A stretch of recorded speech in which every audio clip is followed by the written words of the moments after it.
नमस्कार दोस्तों, स्वागत है आपका स्टडी फॉर सिविल सर्विसेज में। वीडियो को पूरा देखिए। कोई भी आपका फीडबैक है, कोई सजेशन है, तुरंत वीडियो में कमेंट करके जरूर बताइए। अच्छा लगे तो वीडियो लाइक जरूर कर लीजिए और ऐसे वीडियो लगातार फ्री में पाने के लिए चैनल को तुरंत सब्सक्राइब कर लीजिए और बेल आइकन को जरूर टैप कर लीजिए ताकि आगे भी सारे वीडियो आपको मिलते रहे। यूट्यूब में फॉलो करते हैं तो प्लीज ये वाला फ्री टेलीग्राम चैनल जरूर ज्वाइन कर लीजिएगा। सारे नोटिफिकेशन, सारे अपडेट यहीं पे आते हैं, ध्यान रखिएगा। स्टडी फॉर सिविल सर्विसेज का कोई भी पेड ग्रुप अगर आपको ज्वाइन करना है तो सिर्फ 8564805309697503860455 यही नंबर है हमारे, सिर्फ जहां पे कॉल या व्हाट्सएप कर सकते हैं।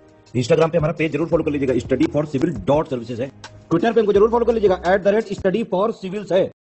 नमस्कार दोस्तों, एक बार फिर से आपका बहुत बहुत स्वागत है स्टडी फॉर सिविल सर्विसेज में। और मैं एसके त्रिपाठी आज आप सभी के साथ जो हमारी daily current affairs news analysis की सीरीज है उसको यहाँ पर बाइलिंगुअल मैनर में कंटिन्यू करूंगा, कवर करूंगा। और जैसा कि आप लोग स्क्रीन में देख पा रहे होंगे कि ये जो आर्टिकल्स आप लोगों को उपलब्ध कराए जाते हैं वो गवर्नमेंट की जितनी भी लीडिंग वेबसाइट्स हैं और जो लीडिंग न्यूज़पेपर्स है वहां से कलेक्ट किए जाते हैं।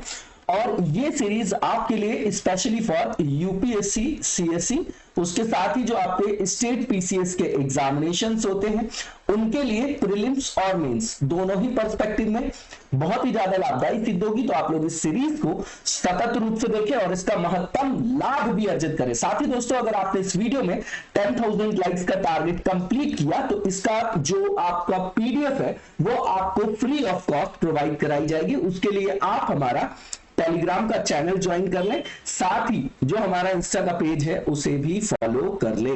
तो ये टेलीग्राम का चैनल ज्वाइन कर सकते हैं आप लोग और उसके साथ ही इंस्टा का पेज भी। और ज्यादा से ज्यादा सपोर्ट बनाए रखिए, कमेंट करिए, शेयर करिए, वीडियो को लाइक करिए। यही तो हमारे लिए मोटिवेशन है। आप लोग साथ नहीं बनाए रहेंगे तो कैसे ऊर्जा मिलेगी हमारी पूरी टीम को, बताइए आप। तो यहाँ पर जो टॉपिक्स है आज जो देखने जा रहे हैं हम लोग, उसमें पहला टॉपिक है जो आपका प्रेस काउंसिल ऑफ इंडिया है। ठीक है, तो नॉर्मल से अभी इनके जो चेयरमैन है वो जो आपकी पूर्व जस्टिस है उनको यहाँ पे देसाई जी को रखा गया है, बनाया गया, उसके कारण ये न्यूज में आया है। तो देखेंगे इसको हम, इंपॉर्टेंट है, ठीक है ना। भारतीय प्रेस परिषद सबसे पहला टॉपिक ये है आपका, ठीक है। तो जीएस पेपर 2 में रख सकते हैं आप। लोकतांत्रिक आयाम है ये आपका। लोकतंत्र का चौथा जो स्तंभ होता है वो किसको बोलते हैं? प्रेस को बोलते हैं क्या, ठीक है। फिर अभिव्यक्ति की स्वतंत्रता के अंतर्गत आर्टिकल 19 में इसको रखा गया है कि नहीं रखा गया, प्रेस की बात रहा हूं मैं, ठीक है, वो उसके अंदर ही तो आएगा, ठीक है। तो पहला ये है, जीएस पेपर 2 में रख सकते हैं। दूसरा न्यूक्लियर डिसआर्मामेंट की बात करेंगे। यहां पर सिप्री जो इंस्टीट्यूट है, काफी बार हमने उसके बारे में चर्चा भी की है। तो ये आपका एक संगठन है जो पूरे विश्व में कॉन्फ्लिक्ट्स जो होते हैं, संघर्ष या जो आपके युद्ध वगैरह होते हैं, युद्ध से रिलेटेड जो वेपन्स वगैरह हैं, है ना, जो भी आपके शस्त्र वगैरह, इनके बारे में वो डेटा इकट्ठा करता है और बताता है ताकि जो है विश्व की जानकारी, विश्व में एक डेटा रहे, एनालिसिस रहे, ताकि जो पूरे विश्व में शांति को स्थापित किया जा सके। तो इसमें बता रहे हैं वो कि लगातार जो है पिछले वर्ष जो है ज्यादा से ज्यादा जो है शस्त्रीकरण किया है देशों ने, है ना। तो उसके बारे में चर्चा कि इसके पास कितना न्यूक्लियर जो है आपके आर्सेनल है, न्यूक्लियर नाभिकीय हथियार कितने हैं, है ना, और क्या कंसर्न है, ये यहाँ पर बताया जा रहा है, ठीक है। तो ये आपका किस में आ जाएगा बताइए? जीएस पेपर 2 में आ जाएगा, ठीक है ना। इंटरनेशनल पॉलिटिक्स का पार्ट है ये आपका। इसके बाद जो तीसरा टॉपिक है वो हेल्थ से रिलेटेड है। Intensified diarrhoea control fortnight 2022। तो इसको अवेयरनेस लाने के लिए लोगों के बीच में, ताकि जो डायरिया से होने वाली ज्यादा मौतें जो होती है बच्चों में उसको कम किया जा सके, है ना, उसके लिए इसको मनाया जाता है। देखेंगे, बिल्कुल सिंपल सा टॉपिक है। इसके बाद जो नेक्स्ट टॉपिक है ये इंटरनेशनल इकोनॉमिक्स का हो गया, इंपोर्ट एक्सपोर्ट से रिलेटेड है। तो भारत का जो ब्रोकन राइस है ना, उसको बहुत ज्यादा जो है इंपोर्ट किया है चाइना ने, इसलिए ये डेटा रखा गया है। हमारे यहाँ राइस का जो आपका क्या है एक्सपोर्ट है वो बढ़ा है, और इंपोर्ट जो है वो चाइना ने सबसे ज्यादा किसका किया? ब्रोकन राइस का। बासमती की बात नहीं कर रहे हैं, ब्रोकन राइस का इंपोर्ट उसने सबसे ज्यादा किया है। देखिए, फूड प्राइसेस में हाइक, जो फूड प्राइसेस में इन्फ्लेशन है वो मेनली जो है रशिया और यूक्रेन के कॉन्फ्लिक्ट से रिलेटेड है, ठीक है ना, उसी से रिलेटेड ये टॉपिक है। और इसको देखेंगे हम लोग कि किस तरीके से जो हमने एक्सपोर्ट किया उसको इंपोर्ट किया चाइना ने, ठीक है ना, तो कितना क्या किया, थोड़ा बहुत डेटा वगैरह इसमें से काम का होगा जो हम अपने पास रखेंगे। इसके बाद लास्ट जो है, ये भी जीएस पेपर 3 का पार्ट है, सोवरेन गोल्ड बॉन्ड स्कीम 2022-23। इसको आज से 5-7 साल पहले ही लॉन्च किया गया। उसका मेन रीजन ये था कि हमारे यहाँ भारत में जो है वो एक ट्रेडिशन है, परंपरा है बहुत ज्यादा फिजिकल गोल्ड खरीदने की। अब गोल्ड खरीदने के कारण क्या होता है कि वो एक तरीके से, अगर आपने फिजिकल गोल्ड खरीद के घर में रखा है तो लॉक्ड एसेट है वो, वो जो आपकी एसेट है, जो आपकी परिसंपत्ति है, वो लॉक्ड है, जो आपकी मेन इकोनॉमिक साइकिल है उससे वो बाहर है। और बहुत ज्यादा इंपोर्ट से क्या होता था कि हमारे यहाँ इंपोर्ट बिल बढ़ जाता था, तो उससे कहीं ना कहीं हमारे यहाँ करंट अकाउंट डेफिसिट वगैरह भी होता था। तो इसको एड्रेस करने के लिए हमने क्या लाया कि फिजिकल गोल्ड की जगह आप जो है बॉन्ड के रूप में इसको खरीद सकते हो, ठीक है। और उसके लिए जो है आरबीआई जारी करती है सरकार के बिहाफ पे। तो उसी संदर्भ में ये आपका फिर से यहाँ पर टॉपिक रखा गया, इसको देखेंगे हम लोग, बिल्कुल सिंपल टॉपिक है ना। इसके बाद जो पहला टॉपिक है इसको डिटेल में देखेंगे। तो सबसे पहली चीज ये कि सुप्रीम कोर्ट की जो पूर्व जस्टिस है रंजना प्रकाश देसाई, उनको अभी जो है भारतीय प्रेस परिषद के लिए अध्यक्ष पद के लिए चुना गया। ये तो न्यूज हो गई, स्टेट पीसीएस के लिए पूछा जा सकता है कि कौन है इसके अध्यक्ष वगैरह। तो जो प्रेस काउंसिल ऑफ इंडिया है, इसको सबसे पहली बार जो स्थापित किया गया 4 जुलाई 1966 को, किस रूप में? Quasi judicial body, statutory body और ऑटोनॉमस बॉडी के रूप में। और किसको इसका चेयरमैन बनाया गया था? तो पहले चेयरमैन आपके मुधोलकर जी थे, जस्टिस जे.आर. मुधोलकर, ठीक है।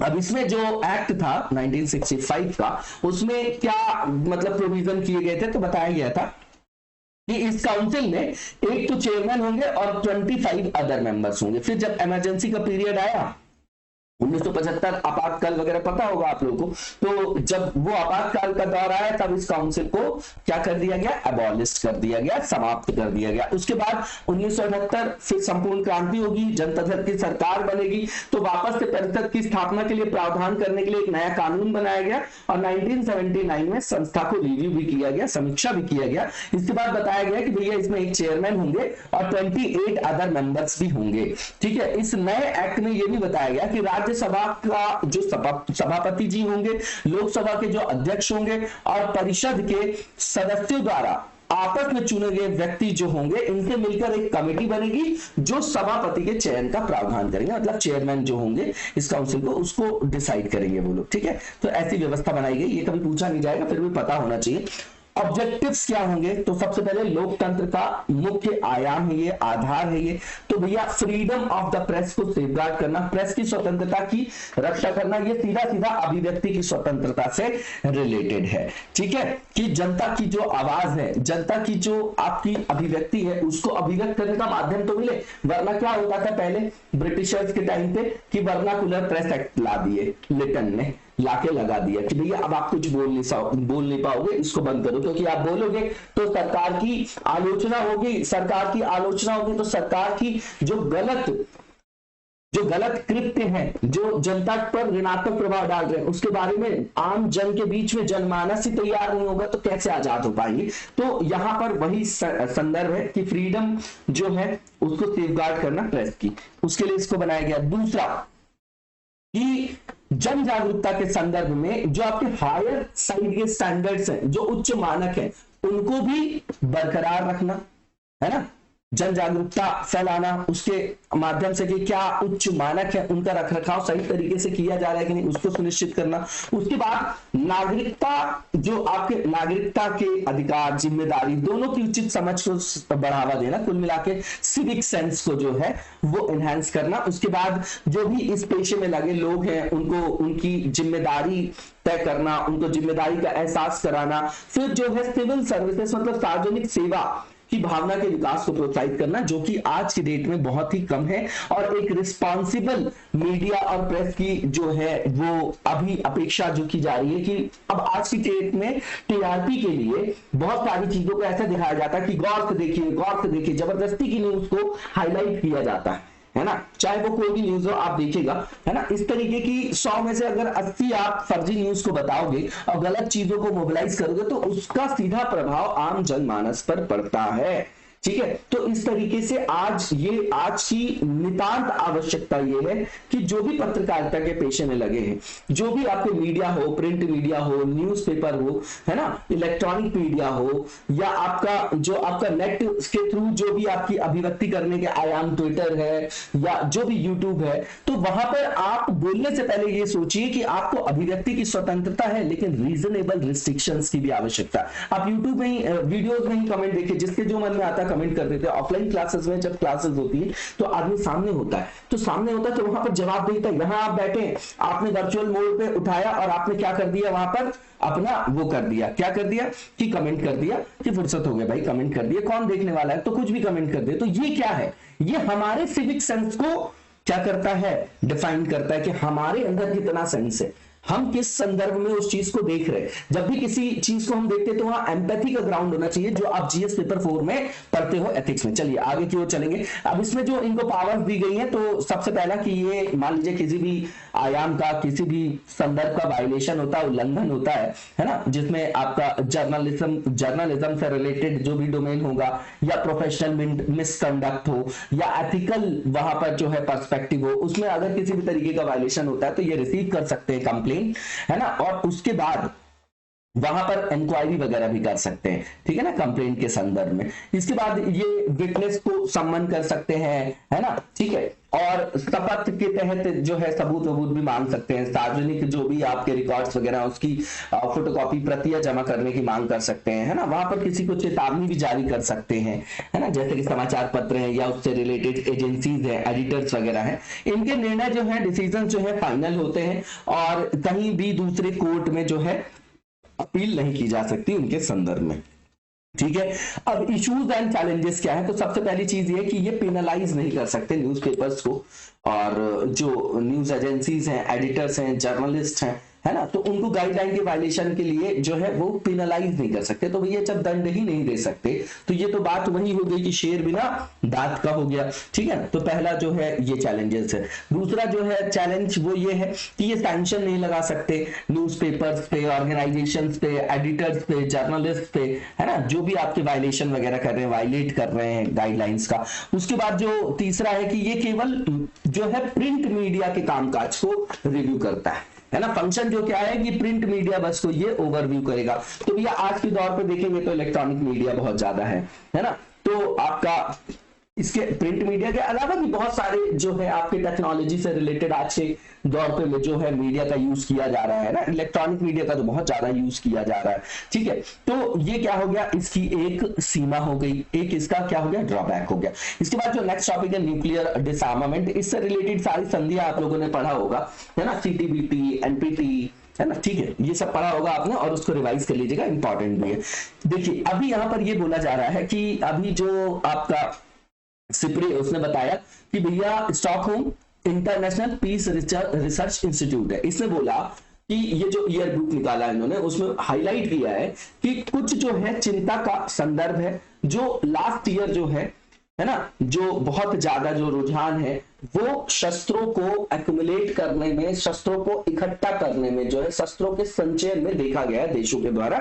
तो आने वाले जो समय है, आने वाले संदर्भ में इन्होंने बोला कि वैश्विक शांति पर ऋणात्मक प्रभाव पड़ सकता है, ठीक है। तो ये यहां पर बोला है इन्होंने। अब इसकी सिप्री के बारे में देख लेते हैं। तो ये आपकी क्या है, एक इंडिपेंडेंट अंतरराष्ट्रीय संस्थान, इंटरनेशनल इंस्टीट्यूट है जो डेडिकेटेड है रिसर्च करने के लिए किस संदर्भ में, कॉन्फ्लिक्ट, आर्मामेंट, आर्म कंट्रोल और डिसआर्मामेंट। इसको स्टैब्लिश किया गया स्टॉकहोम में 1966 में, और ये डेटा वगैरह एनालिसिस और रिसर्च वगैरह जो है वो प्रोवाइड करता है, डेटा एनालिसिस और रिकमेंडेशंस किनको, रिसर्चर्स को, मीडिया को, इंटरेस्टेड जो भी आपके पब्लिक है ना, और पॉलिसी मेकर्स को। इसकी की फाइंडिंग्स क्या है, तो ये बोला जा रहा है कि जो आपका सबसे बड़ा इसका कंसर्न ये है कि ग्लोबल न्यूक्लियर जो आर्सेनल है उसमें जो है ये एक्सपेक्ट कर रहे हैं कि उसमें आने वाले टाइम पे और राइज हो सकता है ना, उसमें और जो है वृद्धि हो सकती है, जो सबसे ज्यादा चिंता का विषय इनके लिए है। इसके बाद ये भी बोला गया कि एब्सोल्यूट नंबर अगर देखेंगे जो आपके नाभिकीय हथियार हैं तो वो एब्सोल्यूट नंबर में रिड्यूस हुए हैं, ठीक है। तो ये बोला जा रहा है कि अगले दशक में जो है इन पर जो है वृद्धि हो सकती है, ऐसा ये यहां पर संभावना जता रहे। 2012 से 21 के बीच में देखा जाए अगर तो जो मिलिट्री स्पेंडिंग है ना, मिलिट्री स्पेंडिंग है, अगर परसेंटेज के हिसाब से देखें ग्रॉस डोमेस्टिक प्रोडक्ट के रूप में, है ना, जीडीपी के पर्सपेक्टिव में देखें तो ये लार्जली जो है अधिकांशतः जो है आमतौर पे स्टेबल दिखाई देता है, ठीक है। और रशिया जो है लीड कर रहा है एब्सोल्यूट नंबर में, न्यूक्लियर इन्वेंटरी में, जबकि यूएस जो है लार्जेस्ट नंबर के जो आपके वॉरहेड्स है उसको डिप्लॉय कर रखा है। तो अगर रशिया और यूएस को और दोनों को मिला के आप देखेंगे तो पूरे वर्ल्ड के जो न्यूक्लियर वेपन्स हैं उसमें 90% को तो ये दोनों जो है क्या करते हैं, दोनों के पास है, दोनों के पास उसकी पोजीशन है ना, जो इनके पास उसकी उपलब्धता है, मतलब 90% बहुत बड़ा डेटा है ये, ठीक है ना। अगर यूके की बात करेंगे तो 225 न्यूक्लियर वेपन्स है ना, फ्रांस 290, चाइना के पास 350, इंडिया के पास 160, पाकिस्तान के पास 165, इजराइल के पास 90 और नॉर्थ कोरिया के पास 20 है, ठीक है। अब आप ये देखिए कि यहाँ पे जो माहौल पूरे वैश्विक राजनीति के संदर्भ में, तो ये बोलता है कि चाइना, ये बोला जाता है कि चाइना अपनी मिलिट्री का मॉडर्नाइजेशन कर रहा है, उससे बहुत ज्यादा भय है, संकट है पूरे विश्व के लिए, लेकिन कोई उस जगह ध्यान नहीं लगाता कि यूएस जो है सबसे ज्यादा जो है अपने परमाणु हथियारों को डिप्लॉय कर रखा है, तो उसके ऊपर ध्यान आकर्षित नहीं होता, उसको जो है हाईलाइट नहीं किया जाता, है ना। ये एक सबसे बड़ा संदर्भ है। उसके बाद आप अगर 5 लार्जेस्ट आर्म्स एक्सपोर्टर इंपोर्टर की बात करेंगे कि सबसे ज्यादा जो आपके हथियारों के आयातक देशों में कौन है, तो सबसे पहले में सऊदी अरेबिया आएगा, सऊदी अरब है सबसे पहले, उसके बाद इंडिया है, देन उसके बाद इजिप्ट है, देन ऑस्ट्रेलिया है, देन आपका चाइना है ना। ये टोटल आर्म्स इंपोर्ट्स का अगर परसेंटेज देखें तो 36% है इनका मिला के। इसके बाद आप देखेंगे कि जो आपके 2016 से 20 के बीच में जो प्रमुख हथियारों की जो आपूर्ति जो हुई है, उसकी जो सबसे बड़ी मात्रा प्राप्त हुई है, वो किस पूरे विश्व के वैश्विक मैप में, मानचित्र में ये बताना चाह रहे हैं कि कहां पर हुई है।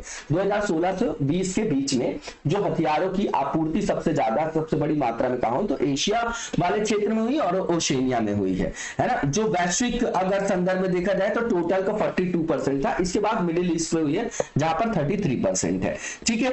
अब सबसे बड़े जो आपके सप्लायर हैं, 5 लार्जेस्ट सप्लायर 2016 से 20 के बीच में कौन है, तो सबसे पहले यूएस का नाम आएगा, फिर रशिया का नाम आएगा, दोनों आगे, उसके बाद फ्रांस, जर्मनी और चाइना है ना। ये सब मिलके जो है 76% को रिप्रेजेंट करते हैं, किसमें, मेजर आर्म एक्सपोर्ट की बात कर रहे हैं हम लोग, ठीक है। इसके बाद आप देखेंगे कि अगर भारत की बात करें तो मिलिट्री एक्सपेंडिचर जो है भारत का $76.6 बिलियन है, बोलते बहुत ज्यादा है, लेकिन आप विद कंपेयर, मतलब विद रिस्पेक्ट टू, अगर आप देखेंगे कि किसके संदर्भ में, अगर हम वहां पर कंपेयर करें, वहां पर जो है संदर्भ देखें, चाइना के संदर्भ में देखें, यूएसए के संदर्भ में देखें, है ना, तो यूएसए $801 बिलियन जो है डॉलर्स को एक्सपेंड करता है वहां पर और स्पेंड करता है। उसके बाद चाइना का जो मिलिट्री एक्सपेंडिचर $293 बिलियन, तो इसके कंपैरिजन में देखें तो हमारा जो एक्सपेंडिचर है वो कुछ भी नहीं है, ठीक है। इसके बाद जो कॉन्सर्न हाईलाइट किया गया, तो सबसे पहला ये कि इंडिया और पाकिस्तान के बीच में जो है अंतरराष्ट्रीय जो आपकी सीमा है वहां पर लगातार क्लैशेस बने रहते हैं। उसके बाद अफगानिस्तान में भी सिविल वॉर चल रही है, अमेरिकन सोल्जर्स वहां से वापस जा चुके हैं और वापस से वहां पर तालिबान टेररिस्ट वगैरह का शासन हो गया, उनको हैंडओवर कर दिया है। तीसरा ये कि म्यांमार में भी जो है इंटरनल जो है आपका डिस्टर्बेंस चल रहा है, आर्म्ड कॉन्फ्लिक्ट वगैरह देखा गया। तीसरा, चौथा ये कि जो आपकी चाइनीज और अमेरिकन राइवलरी है ना, इंडो पैसिफिक रीजन में, ये मेजर कंसर्न है आपका। उसके बाद जो स्टेट और नॉन स्टेट एक्टर्स हैं, है ना, उनके भी इन्वॉल्वमेंट देखा जा रहा है कई सारे संघर्षों में, आप देख रहे हैं, है ना। तो वुल्फ अटैक देख रहे हैं, तो कहीं पर आप देख रहे हैं कि आतंकवादी जो है अटैक देख रहे हैं, कहीं नक्सलवाद की समस्या, तो अलग अलग समस्याएं वहां पर देखी जा रही। उसके बाद वेदर हैजार्ड और क्लाइमेटिक चेंज तो अपने आप में एक कंसर्न है ये। इसके बाद इंटेंसिफाइड डायरिया कंट्रोल फोर्टनाइट को देखेंगे तो अभी union minister of state for health and family welfare ने लॉन्च किया है इसको, ठीक है। अब ये डायरिया होता क्या है, तो इसको डिफाइन किया जाता है जब लूज मोशन 3 या उससे ज्यादा बार हो जाए, है ना, ठीक है, और फ्रीक्वेंट पैसेज उसका हो रहा हो, है ना, किससे, with respect to normal situation, ठीक है, तो उसको बोला जाता है कि अतिसार है या डायरिया है, ठीक है ना, ठीक है। अब यहां पर की डेटा क्या है, तो सबसे पहली चीज ये है कि जो सैंपल रजिस्ट्रेशन सिस्टम 2019 है, उसमें ये बोला गया कि चाइल्ड मॉर्टेलिटी रेट जो है वो कम हुआ है 2014 से। 2014 में 1000 जो लाइव बर्थ होती थी उसमें 45 बच्चों की डेथ हो जाती थी, जो 2019 में 35 पर 1000 हो गया, ठीक है। लेकिन आज भी ये जो डिसीज है ना, जो आपकी डायरिया, उसके कारण जो डेथ वगैरह होती चिल्ड्रंस में, है ना, जो आपके 5 वर्ष तक के बच्चों का डेटा लिया इन्होंने, आज भी ये आपका मेजर कॉज है डेथ का बच्चों में। डिहाइड्रेशन होता है इसके कारण, ये सबसे बड़ा कॉज है डायरिया के कारण जो होने वाला। वो उसके कई सारे कारण होते हैं, जैसे मान लीजिए कि बेबी का जो डाइट है वो चेंज हुआ, या पानी का इश्यू होता है, बैक्टीरियल और पैरासिटिक जो आपके इन्फेक्शंस वगैरह होते हैं, या फिर एंटीबायोटिक का जो यूज वगैरह किया जाता है। तो ये अवेयरनेस से रिलेटेड है और डाइट कॉन्शियसनेस से रिलेटेड है ना, जागरूकता से संदर्भित है ये आपका।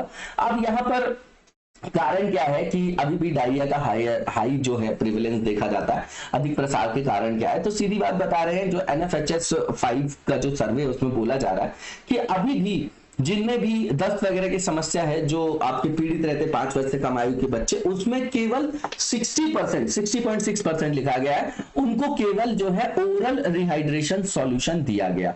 और ये भी बताया गया उसमें कि 30.5% को ही केवल जिंक दिया गया। तो ये सीधी चीज बता रही है कि माताओं में जो है अवेयरनेस की कमी, ये कहीं ना कहीं सीधा जाके शिक्षा से जुड़ेगा, ठीक है ना, शिक्षा से जुड़ेगा। इसके बाद यहाँ पर आप देखेंगे कि जो ये पखवाड़ा उसमें क्या क्यों मनाते हैं हम, तो सीधी बात है, अगर इस तरीके का कोई भी हम प्रोग्राम चलाते हैं, है ना, या कोई भी जो है इस तरीके का अवेयरनेस प्रोग्राम चलाते हैं, तो क्यों चलाते हैं कि लोगों में अवेयरनेस लाई जाए, तो इससे संदर्भित जो मौतें हो रही हैं उसको कम किया जा सके। और इसमें सीधा सीधा टारगेट ये है कि इसको जो है 2014 से आयोजित किया जा रहा है, और इसमें ये है हमारा टारगेट कि जो भी आपके बच्चों की मृत्यु होती है इससे, डायरिया वगैरह से, उनकी संख्या को हमको शून्य करना है, ठीक है। और इसके द्वारा जो है क्या किया जाएगा कि सारे स्टेट्स में, यूटीज में जो है इंटेंसिफाइड मैनर में कई सारी एक्टिविटीज को भी किया जाएगा, ताकि मौतों की रोकथाम की जा सके और डायरिया में नियंत्रण पाया जा सके। इसमें कई सारी गतिविधियां, जैसे मान लीजिए कि लोगों के बीच में अवेयरनेस लाना, है ना, डायरिया अगर हो जाता है बच्चों को तो उसमें किस तरीके के प्रबंधन को अपनाना है, और ना हो डायरिया इसके लिए क्या क्या जो है प्रिवेंटिव मेजर, एक होता है आपका जो होने से पहले, और दूसरा क्यूरेबल, जो आपका क्या हो गया, क्यूरेटिव मेजर हो गया, जब आपको डायरिया हो गया तो बाद में दवाई लिए। तो दोनों ही डोमेन में काम करना है, उसमें प्रबंधन से संदर्भित सारी जो आपकी क्या है दिशा निर्देश है या जागरूकता है वो लोगों तक पहुंचाना, वैसी गतिविधियों को क्या करना, द्रुत गति से उनको संपादित करना। इसके बाद आप देखेंगे कि यहां पर जो आपका सर्विस प्रोविजन है ना, उसको भी स्ट्रेंथन करना डायरिया केस मैनेजमेंट से रिलेटेड। उसके बाद oral rehydration solution, zinc corners को एस्टैब्लिशमेंट, उनको एस्टैब्लिश करना ताकि लोग जाके उसको अवेल कर सके। उसके बाद जो आपके आशा वगैरह होती है वो हाउस होल्ड में जाके, मतलब फैमिलीज में जाके, जहां पर भी 5 साल से कम उम्र के बच्चे हैं, वहां पर जो है जाकर ओरल रिहाइड्रेशन सॉल्यूशन की तैयारी भी करेंगी। इसके बाद अवेयरनेस जनरेशन करना है, जैसे हाइजीन और सैनिटेशन वगैरह को मेंटेन रखना है। इसके बाद जो नेक्स्ट हमारा आर्टिकल, बिल्कुल सिंपल सा ये आर्टिकल है, इसमें सिर्फ डेटा वगैरह रख लीजिएगा कि इस साल जो है चाइना ने सबसे ज्यादा जो है मात्रा में हमसे जो आयात किया है राइस, उसमें टूटे चावल का आयात किया, क्योंकि उसको वाइन बनाने के लिए, नूडल्स बनाने के लिए वहां पर इसकी डिमांड बहुत ज्यादा थी, ठीक है। अब चाइना जो है वो टॉप बायर के रूप में उभरा है पैंडेमिक के दौरान भारतीय चावल के संदर्भ में, और उसने जो इंपोर्ट किया है, ठीक है ना, कितना जो टोटल हमारा राइस एक्सपोर्ट हुआ उसमें 7.7% उसने अकेले कर लिया है, ठीक है। अब यहां पर यह भी बोला जा रहा है कि भारत का जो टोटल राइस एक्सपोर्ट है, चाहे बासमती और को ले लीजिए चाहे नॉन बासमती, दोनों को मिला के आप देखेंगे तो पहले से कंपेयर करेंगे तो 19.30% ज्यादा है ना। यहां पर बहुत ज्यादा जो है आपका डेटा वगैरह याद नहीं करना है हमको, ठीक है ना, ये याद रखिएगा, ये डेटा होता है पढ़ने के लिए, कुछ डेटा हम अपने पास रखते हैं बस, ठीक है। अब जो टोटल राइस एक्सपोर्ट हमने किया 2021-22 में, उसमें बासमती का अगर हम रिप्रेजेंटेशन देखें तो 39.48% है, ठीक है, जो अपने आप में 14.73% लोअर है अगर पिछले साल से कंपेयर करके देखें। इसका मतलब जो दूसरे किस्म के चावल है उनका एक्सपोर्ट बढ़ा है, ठीक है। अब यहां पर आप देखेंगे कि जो अदर देन बासमती राइस है उसमें जो है आपका क्या देखा गया है, उसमें इंक्रीमेंट देखा गया 31.27% लास्ट ईयर से कंपेयर करके बता रहे हैं। टोटल राइस एक्सपोर्ट जो चाइना को किया गया है उसके बारे में हम देख लेते हैं कि यहां पर भारत से जो चीन को टोटल राइस का एक्सपोर्ट किया गया वो 16.34 लाख जो आपका मीट्रिक टन है, ठीक है। और इसमें अगर वृद्धि की बात करें, है ना, तो ये 97% जो है इसमें किसका हुआ है, ब्रोकन राइस का। किसका, ब्रोकन राइस का, क्योंकि वो आपका क्या था, डिमांड में था, ठीक है ना। इसमें जो वृद्धि हुई है सबसे ज्यादा किसमें, टूटे हुए चावल में, ठीक है, ये याद रखिएगा, इसमें वृद्धि हुई है। और चाइना के संदर्भ में बात कर रहे हैं हम लोग, और चाइना अब भारतीय जो टूटा चावल है उसका शीर्ष खरीदार है। इसके पहले सबसे ज्यादा जो ब्रोकन राइस था वो आपका किसको एक्सपोर्ट किया जाता था, तो अफ्रीकन कंट्रीज को किया जाता था, ठीक है ना। अब राइस का एक्सपोर्ट चाइना में जो हमने किया है वो कितना जंप हुआ है, तो 392.20% हो गया है ना, परसेंटेज में बता रहे, सारा डेटा याद नहीं रखना है। भारत द्वारा जो टूटे चावल का निर्यात किया गया 83 कंट्रीज को किया गया है ना। और चीन के द्वारा अधिकतम जो है आपको इसकी खरीद की गई है, ठीक है, जो 2020-21 में 2.73 लाख मीट्रिक टन था, तो 15.76 जो है आपका 76 लाख जो है आपका मीट्रिक टन हो गया, मतलब 15.76 लाख मीट्रिक टन हो गया, इसको याद ही रखना है। 476.40% अधिक हो गया, मतलब बहुत ज्यादा मात्रा में उसको उसमें खरीदा है। रीजन क्या है, क्योंकि वहां पर सीधी बात है कि हायर साइड डिमांड है आपकी राइस की, क्योंकि वो नूडल्स वगैरह खाते हैं, वाइन वगैरह का यूज करते हैं। उसके अलावा कॉर्न के प्राइसेस भी बढ़ रहे हैं। उसके बाद फूड आइटम्स में जो आपका राइस देखा गया है, फूड आइटम्स के प्राइसेस में, है ना, फूड आइटम के प्राइस देखेंगे आप, खाद्य पदार्थों का अगर आप मूल्य देखेंगे तो रशिया और यूक्रेन के कॉन्फ्लिक्ट के कारण भी बहुत ज्यादा हुआ। उसके अलावा आपको पैंडेमिक के कारण भी जो है वो बहुत ज्यादा वहां पर खाद्य मुद्रास्फीति देखी गई है, फूड इन्फ्लेशन राइज हुआ है। इसके बाद आप देखेंगे कि ये सब जो रीजंस हैं वो ओवरऑल मिलके जो है समग्रता में जो है खाद्य मुद्रास्फीति को बढ़ा रहे हैं, तो उसके कारण भी इसकी डिमांड वहां पर ज्यादा है। इसके बाद जो नेक्स्ट आर्टिकल है हमारा सोवरेन गोल्ड बॉन्ड स्कीम है। सीधी बात है, फिजिकल जो गोल्ड होता है उसको, उसके कारण जो बहुत ज्यादा इंपोर्ट बिल हमारा हो जाता है, तो उसको काउंटर बैलेंस करने के लिए इस तरीके की स्कीम को लाया गया कि भैया आप बॉन्ड के रूप में गोल्ड को खरीद लो, ठीक है, आप उसको रख लो, आपको एक टाइम के मैच्योरिटी के बाद उसका रिटर्न आपको मिल जाएगा, ठीक है। तो अभी भारत सरकार ने आरबीआई से कंसल्ट करके जो है वापस से जो है सॉवरेन जो गोल्ड बॉन्ड है उसको किस्तों में जारी करने का निर्णय लिया है। सबसे पहले इसको लॉन्च किया गया 2015 नवंबर में। इसका क्या ऑब्जेक्टिव रहा होगा, तो जो भी फिजिकल गोल्ड की डिमांड है उसको कम करना, पहली चीज। इसमें आप फिजिकल गोल्ड जो होता है उसी की तरीके से आप जो है क्या खरीद सकते हैं, बॉन्ड के रूप में इसको खरीद सकते हैं, ठीक है। और इसमें जो है एक तरीके से आप इन्वेस्ट कर सकते हैं, है ना, ठीक है।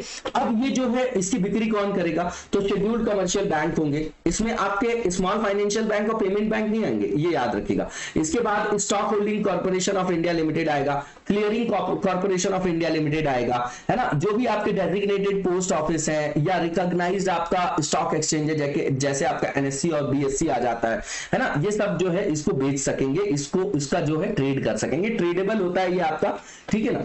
अब ये जो रिस्ट्रिक्टेड किया गया है किसके किसके लिए, तो इसको जो बेचा जा सकता है रेसिडेंट इंडिविजुअल्स के लिए, हिंदू अनडिवाइडेड फैमिलीज के लिए, ट्रस्ट के लिए, यूनिवर्सिटीज के लिए और चैरिटेबल इंस्टीट्यूशंस के लिए, ठीक है। इसमें जो डिनोमिनेशन होगा बॉन्ड का वो ग्राम में होगा, 1 ग्राम से, है ना, बेसिक यूनिट जो है वो 1 ग्राम है इसका। इसके बाद जो इसकी मैच्योरिटी की जो अवधि है, जो टेन्योर बताया गया है वो 8 वर्ष की होगी, लेकिन 5वें वर्ष से आप इसको क्या कर सकते हैं, बाहर जो है मैच्योर कर सकते हैं, ले सकते हैं, है ना। प्री मैच्योर रिडेम्पशन भी है आफ्टर 5th ईयर, जब से आपने इसको खरीदा है, ठीक है।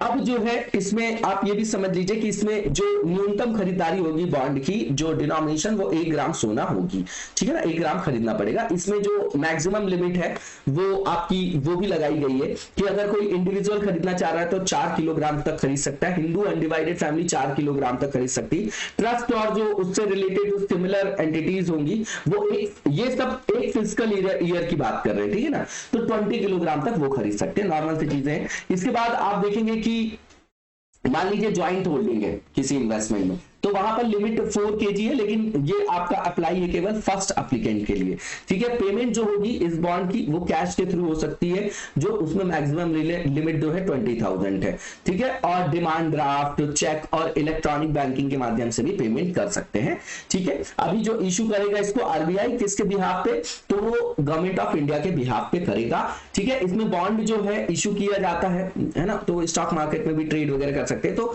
गवर्नमेंट ऑफ इंडिया स्टॉक, है ना, अंडर गवर्नमेंट सिक्योरिटीज एक्ट 2006 के अंतर्गत ये बॉन्ड जो है सरकारी प्रतिभूति जो अधिनियम है आपका, क्योंकि बॉन्ड क्या हो गया, बॉन्ड मार्केट क्या हो गया आपका एक तरीके से सिक्योरिटी मार्केट, तो उसी एक्ट के अंतर्गत जो ये बॉन्ड है सरकारी प्रतिभूति अधिनियम 2006 के अंतर्गत भारत सरकार के स्टॉक के रूप में भी इसको इशू किया जाता है। इन बॉन्डों को अपन यूज कर सकते हैं लोन अगर हमको चाहिए तो कोलैटरल के रूप में, ठीक है ना, ये इसका एक बेनिफिट है। इसके बाद इसको गवर्न कौन करता है, तो इनकम टैक्स एक्ट 1961 के अंतर्गत जो है इसको गवर्न किया जाएगा, है ना, उसके अंतर्गत ये टैक्सेबल है। उसके अंदर आप देखेंगे तो कैपिटल गेन टैक्स में इंडिविजुअल्स को जो है जो रिडेम्पशन वगैरह भी दिया गया है ना, जो आपका एग्जम्पशन वगैरह भी दिया गया है, उससे छूट वगैरह की बात की गई है, और ये बॉन्ड आपके ट्रेडेबल होते हैं, मैंने पहले ही आपको बताया। इसके बाद आप इसमें देखेंगे कि बेनिफिट्स क्या है, तो सीधी बात है फ्लेक्सिबल इन्वेस्टमेंट का डोमेन है ये आपका, है ना, जहां कोई भी जो है निवेश करने के लिए इसको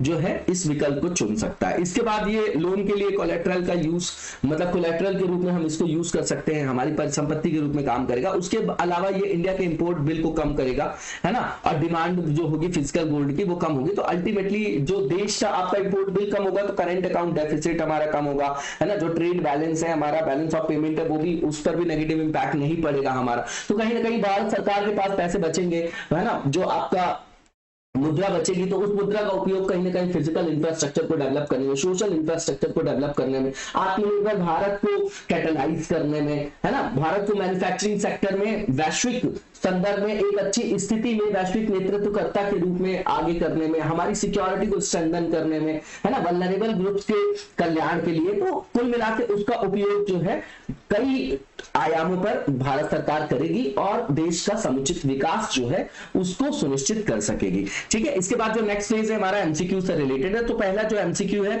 वो नवीकरणीय 2022 वैश्विक स्थिति रिपोर्ट से रिलेटेड है।